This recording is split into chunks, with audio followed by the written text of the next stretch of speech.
Is this Mr. Stringer? Yes. Hi, I'm calling long distance. My name is Harry Livingstone, and I'm a researcher into the events of November 22nd, 1963.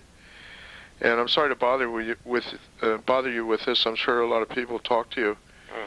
I don't know if you're aware of it, but a number of the men who were at the autopsy have now seen the autopsy photographs and X-rays. And I don't know if you've seen any of the television shows where they were viewing this, but they've all stated that this material is phony. And I wondered if you had any thoughts about that, because it's quite clear that the stuff was substituted or faked in some way. No, I don't think anything's been faked or substituted. Well, it very definitely has. Our studies, my associate was a staff consultant for the House of Representatives Committee, and he prepared a report for them stating that the photographs were forgeries. And then the witness, as you may, I don't know if you're aware, but Dr. Humes and Dr. Boswell found serious problems with the photographs, that the entrance wound was about 4 to 5 inches from where they placed it in the autopsy. Were you aware of that? No, I don't. But maybe I better send you some of this material. Did you see, do you remember Floyd Reeby or Yes. Paul O'Connor, Custer? Well, Reeby was there with me. Yeah. Well, they have all stated very, very repeatedly, in fact, that the material is forged. Well, I don't know how they could say that. I know that Humes and Boswell and I looked at the photographs, and down at the Archives, National Archives, yes. Yeah. Do you think there could be 2 sets then? Well, I have no idea. It's been so long. I don't think there were 2 sets. If somebody did them, then they were other than what were taken at the autopsy. All right. Well, let me briefly outline to you the problems. Several of the photographs are incompatible with each other. In other words, in one photograph, you might have an entry wound in the colic area, which does not appear in the colic on another photograph. The X-rays show that the whole right part of the face is missing. That means the right eye, the right temple. Oh, that's ridiculous. Yeah. In other words, you recall, how do you remember the face? Well, it was intact. It was not damaged. No. Maybe I better send you the copies of the X-rays. The House of Representatives published some of this material, the photograph of the back of the head and the X-ray of the, the anterior posterior view of the head and X-ray and the lateral view, and the whole right front of the face is entirely missing. No, that's ridiculous. Yeah. Well, I better send you the X-rays then. So I saw some of the pictures. I was interviewed at the anniversary by some outfit from San Francisco. KRON. It was Sylvia Chase, maybe? Well, it was Callis or something. I forget the name. But they sent the 2 people here to interview me, and they happened to have some copies of the pictures they said they had bought, and they had been purchased through an FBI agent. And the purchaser was an FBI agent? No, they had purchased them from an FBI agent. Oh, I see. Evidently, they had been printed in a book. It might have been, it was either a book called High Treason or a book called Best Evidence. Well, it was done by the guy who had written Best Evidence. David Lifton. Yes. And he purchased them from an FBI agent, or? Well, this is what they told me. Oh, it was a Secret Service man named... Well, excuse me, a Secret Service. Yeah, James Fox. Right. He provided the pictures. Yes. See, when we took the pictures, they were picked up from us by the Secret Service. Roy Kellerman. Yes. And there were some missing that we had given them. Yeah.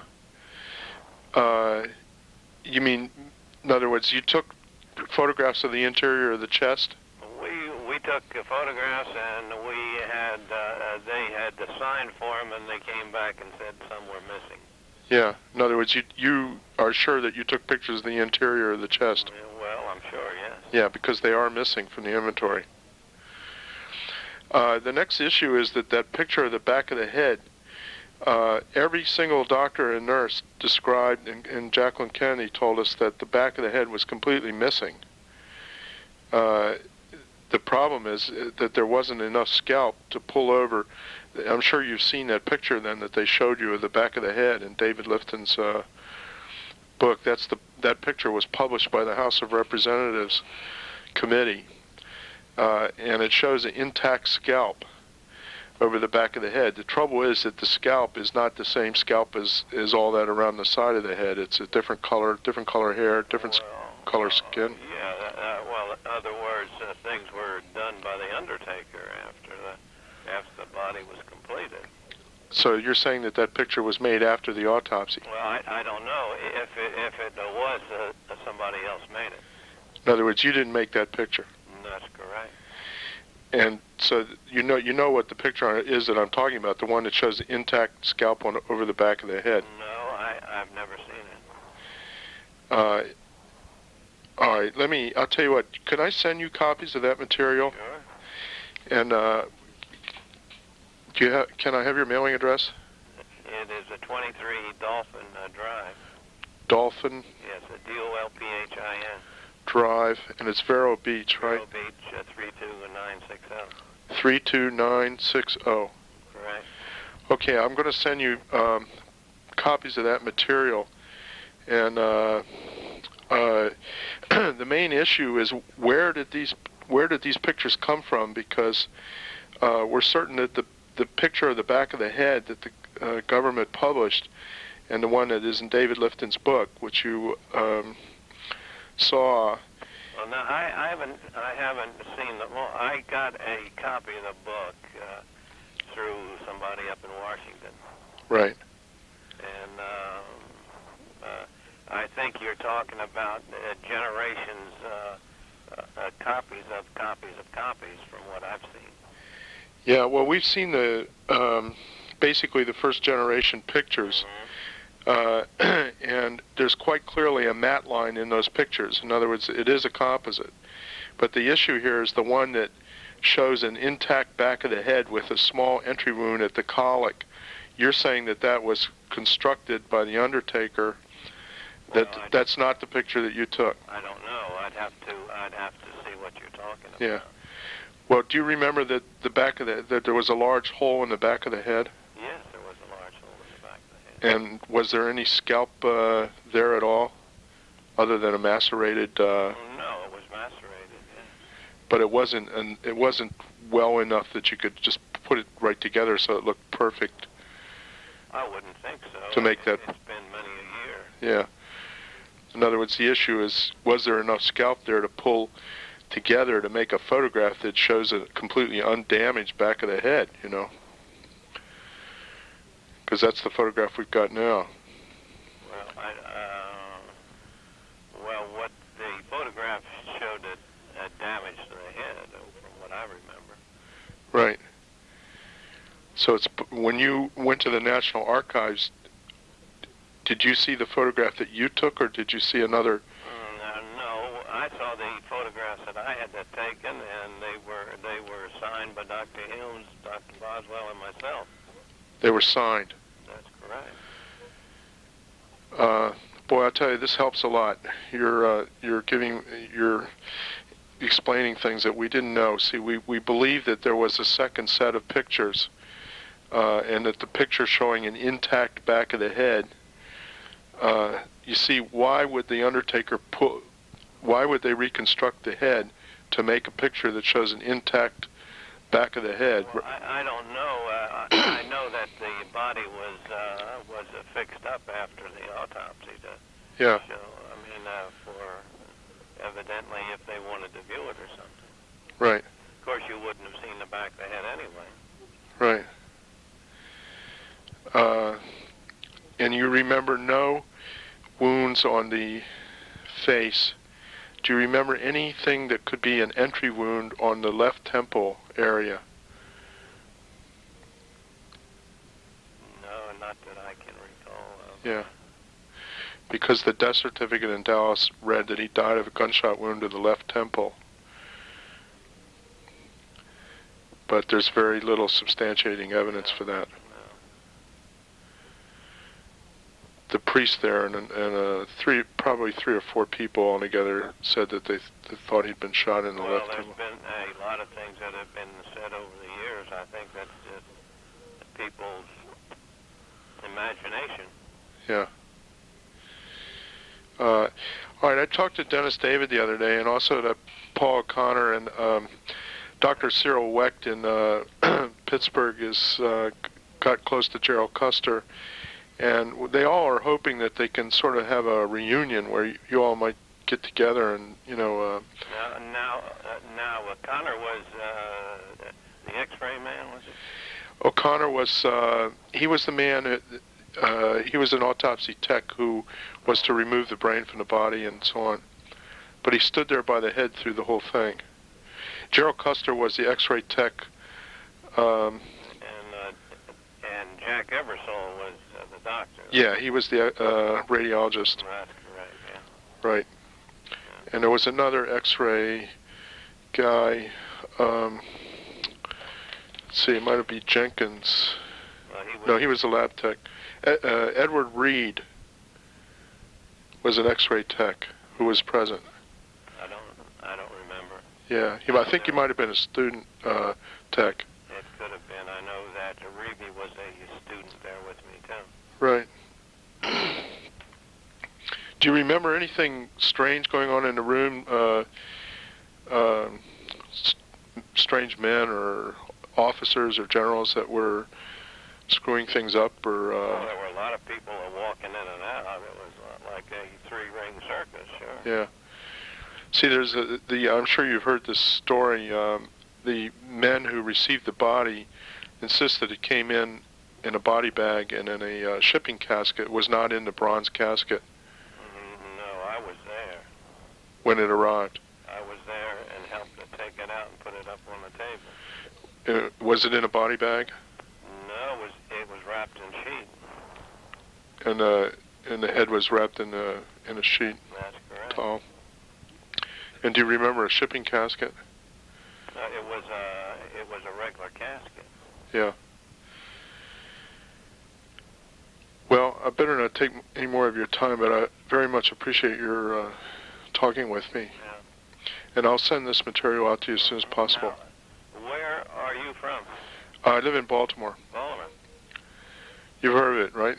I was born in Baltimore. Is that right? I sure was. That's wonderful. I went to Baltimore City College. Oh, yeah? So did my friend here. His name is Bill Smith. Yeah. This was, I hate to tell you how hot it was here the other day. It was 98 degrees. Is that right? And then the next day it was 95. Yeah. It's amazing all this is coming up again. Yeah, well, we feel that the evidence of forgery is so strong at this point. Of course, there's an issue of whether or not the head was reconstructed to make that picture in order to hide shots from in front. But it doesn't make a lot of sense if they keep putting forward that picture and then they showed you another picture in the National Archives that showed missing scalp and bone in the back of the head. And then the picture that's now put forward publicly shows a completely intact back of the head. Well, there was a missing part because some of the bone was sent up from Dallas. So. Yeah, from the back of the head. Yeah. Right. Do you remember the top of the head being missing? No, the top of the head looked all right. Of course, he was lucky and had a full head of hair. Yeah. But you took pictures right inside the skull, right? We took pictures of before and during, but we didn't take anything after the autopsy was over. Yeah. Do you remember them saying when they first? I think the autopsy started about 8:15 at night. Do you remember the doctor excuse me, saying anything about there being surgery to the head when apparently before they received the body? No, I can't remember that. You mean the Dr. Humes or? Yeah, because that's what Siebert and O'Neill, the two FBI men, wrote down. They said surgery to the head area, namely to the top of the head. No, I was there in the room the whole time. I got there a little after 6 o'clock, and we all waited for the body to come in. And I was right up at the table, and I don't remember anything like that. Do you you took pictures of the interior of the skull, right? Yeah, we took pictures. Yeah. Okay, well then you would remember if the top of the head was gone. The top of the head was not gone. All right, because in Dr. Boswell's drawing, which I don't know if you've seen that, he stood there drawing a picture of the head and the wounds, and he wrote missing all across the top of the head. Well, certainly the hair and all was intact. From what I remember, it was the back part was gone. Yeah. Okay, I'll send you this material tomorrow, and I hope you'll feel free to comment if you have any further thoughts. Now, what is going on about this now? Well, the state of Maryland has jurisdiction over what happened at Bethesda in terms of any crimes of a cover-up, and in fact, the Baltimore City Police are working. Their computers are tracing witnesses, and they've been assisting us in the investigation. It's, of course, very unofficial, but it's been established at this point, probably beyond question, that the photographs the government claims are the photographs and the x-rays of the body are all fake. Not only because the men have said so, because Dr. Humes and Boswell found serious problems with that material, but examination of the materials with the eye shows that the photographs are clearly composites. A Maryland State policeman looking at a homicide investigator felt that at least 3 and perhaps all the pictures were faked. Paul O'Connor said that at least 3 of the pictures are faked. Definitely 3, according to him. I don't know how he could say that. Well, because the pictures, I want to send them to you, but they simply do not represent any of the wounds as described in Dallas or in the autopsy report. Basically, what the autopsy report describes and what the men that were there describe is pretty close, taken with what you said, to what was seen in Dallas. But there's been so much confusion about that it was felt that the autopsy did not report the wounds that were seen in Dallas. But our analysis is that you saw pretty much the same things. Just some things were missed.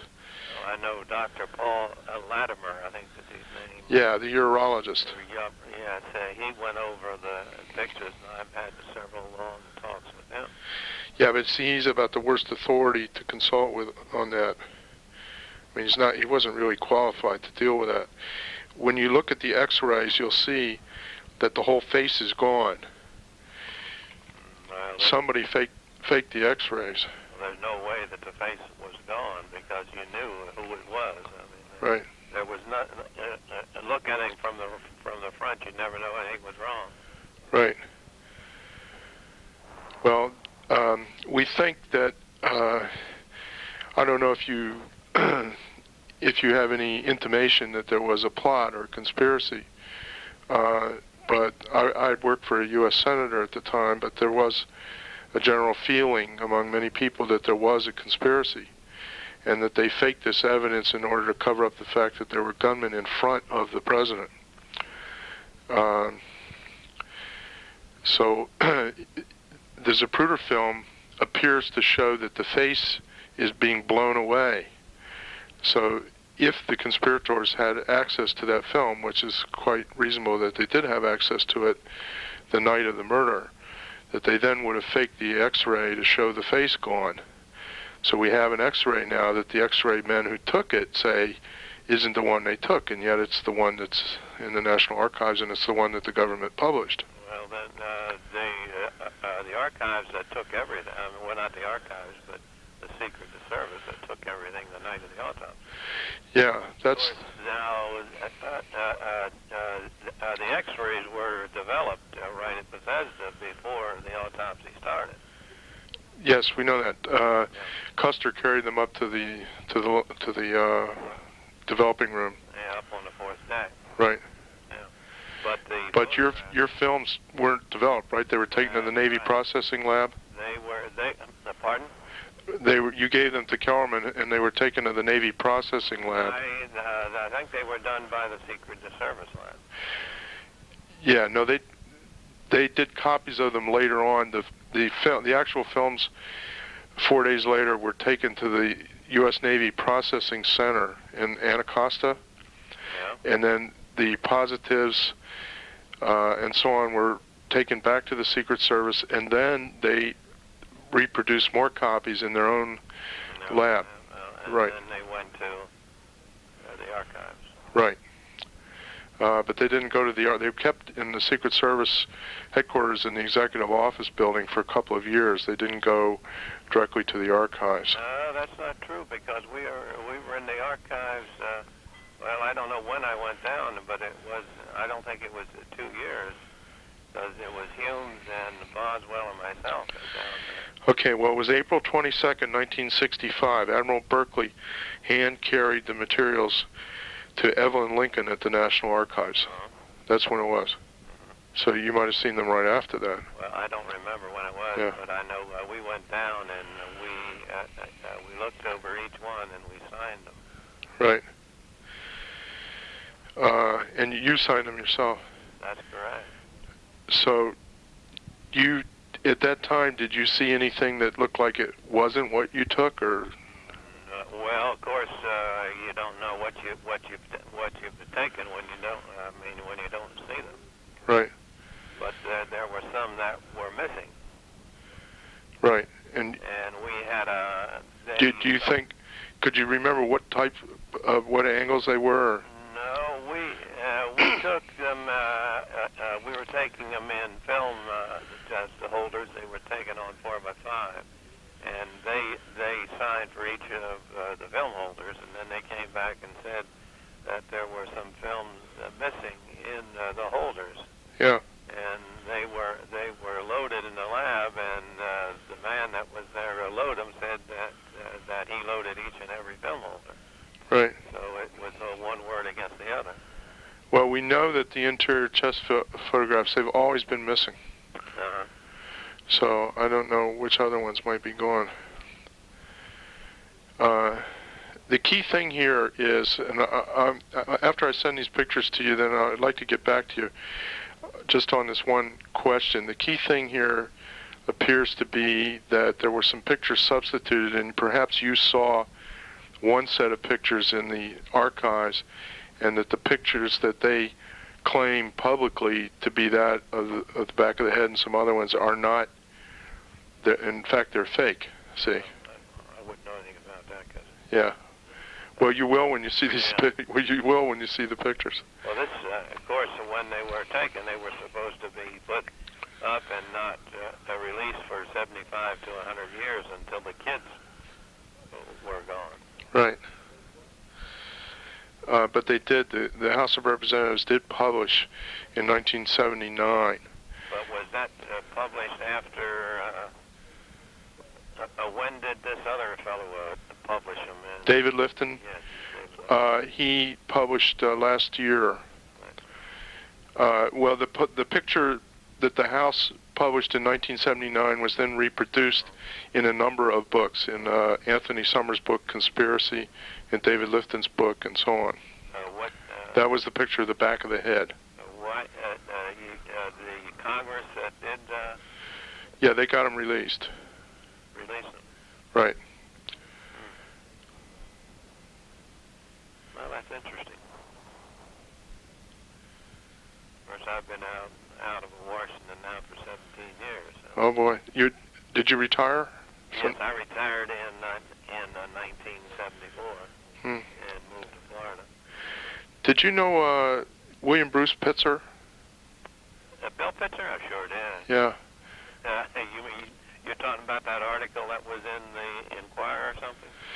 I don't know about that one, but I've talked to quite a few people that knew him, and I just talking to Dennis David, who was his bridge partner, and he insists that and his wife and everybody else insists that he could not have committed suicide. Oh, he sure did. You think so? Yes, I think so. There was a lot of reasons for him to commit suicide. So, well, I know he had a girlfriend. Yeah, that's right. In Florida, wasn't it? I don't know where she was, but I know that yes. No, I mean Bill Pitzer, I've known for years. Did you help out with the autopsy? No, I didn't. Because the problem with that is that his hand was so mangled, you know. No, I wasn't in on it. I knew that he had been found dead down in the television studio. Yeah. But that was on a weekend. But how could his hand get really mangled? I have no idea. Yeah. But here again, I think it's just something that they're trying to read something into it. Yeah. Because he certainly didn't have anything to do with anything with the autopsy or anything else about it. With the Kennedy case. Right. He wasn't filming it or anything like that. No, he didn't know. No, Yeah. he was in the television. Yeah. And no, he wasn't even around. Well, that sounds reasonable from what I've heard. Yeah, here again, I think that people are selling newspapers on it. Because somebody sent me a copy of that and saying that he was the one that shot the photographs. Uh-huh. And I think that was... Was this an Inquirer story? I think so. It was, yeah, I think I still have a copy of it. I'd like to know when that was in or who wrote it. Yeah, it was very well written up about he was in on it and he was put out of the way. I better watch my step. Yeah, no, I don't think that's going on.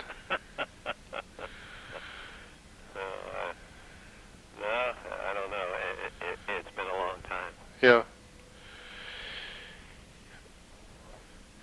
All right, well, Mr. Stringer, I guess I better let you go. Yeah, it's been very interesting talking to you. Yeah, I will send this down to you, and I hope that I'll give you my address, and if you have time, maybe you can comment on... Where is Reeby now? We haven't been able to locate him. He's in Tennessee, somewhere.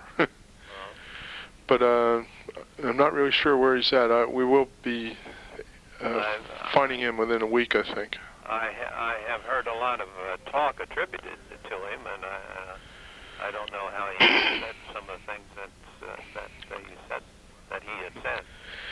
Well, to my knowledge, the only things that he has talked about, he was asked to comment on the photographs and on the X-rays and how the body was received at the morgue. And the primary thing that he said was backed up by all the others, and they all said the same thing independently, that some of these photographs are way off, that they simply are phony. In fact, those are his words. It's phonied somehow, he said. He said, I don't know how, but this isn't right.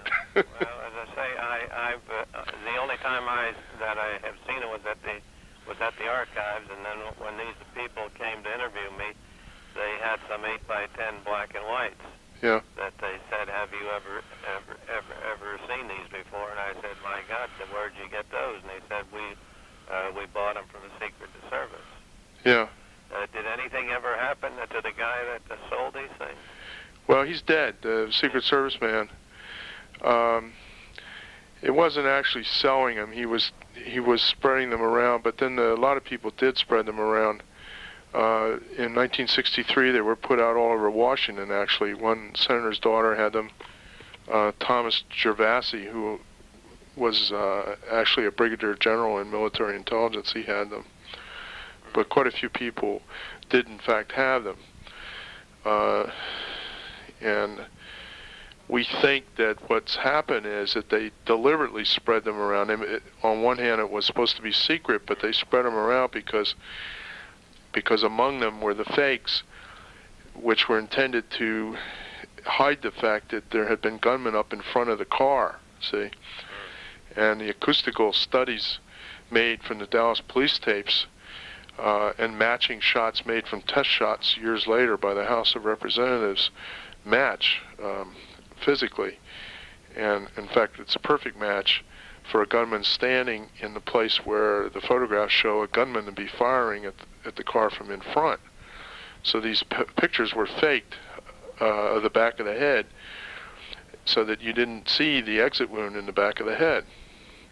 And they were deliberately spread around by making it secret. It made a mystery about all of it, and it generally fooled the government and the public. Well, I don't know. Well, I'll send the picture of the back of the head to you, and then you can decide for yourself, because it's. If you see the actual color photographs, which we can show you, it's quite clearly phony. If you signed all of those pictures, your signature is not on any of these. Well, they were Helms and Boswell and myself signed the photographs down in the archive. And nobody else signed them, right? No, it was just the three of us there, if I remember correctly. I don't think that Pierre Fink was there. Okay. I think it was just the three of us. We went down in a... Is this right after they were put in the archives? In 1965, roughly? Well, it was when... it was... I know that we went down into the archives and went back in a little room where we were by ourselves. We went in the back door. Right. But you don't remember the year, huh? No, I don't remember the year. Yeah. It just had to be before 74. Yeah. But it seemed to me that it was closer to the time of the actual autopsy. Yeah. Now, let me ask you one other question. Have they found the brain? No, never. It's never been located. Okay. There's a lot else that's missing too. All the slides made from the margins of the wounds and so on. Did they ever find the photographs of the brain sections? Nope. Okay. In fact, the brain was never sectioned, as far as we know. They sure now was. Was it?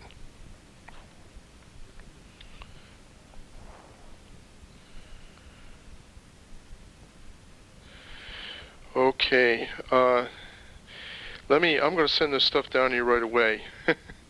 And then would like to talk to you again. Okay. Now, what's your name? Harry Livingstone. Harry Livingstone. Okay. Okay. Thanks a lot. You go by John, or? Yes. Okay. Thanks very much. Okay.